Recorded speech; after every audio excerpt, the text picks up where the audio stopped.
শীঘ্রই দেশে ফিরবেন তারেক রহমান।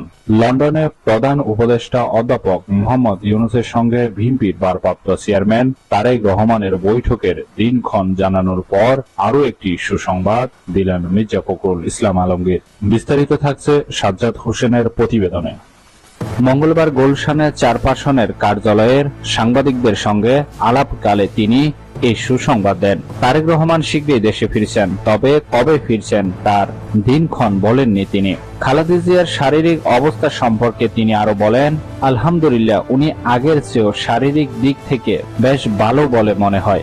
ডাক্তাররা তাই বলেছেন, শি ইজ মাচ বেটার। এদিকে ডক্টর ইউনূস ও তারেক রহমানের মধ্যে আগামী শুক্রবার 13 জুন বৈঠক অনুষ্ঠিত হবে।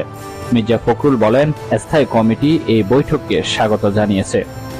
জাতীয় ও আন্তর্জাতিকভাবে এই বৈঠকের গুরুত্ব ও সম্ভাবনা অনেক বেশি। এই বৈঠক থেকে অনেক কিছু ডাইমেনশন হতে পারে। এই সাক্ষাতে অনেক সমস্যার সমাধান সহজ হয়ে যাবে বলে আমরা মনে করছি।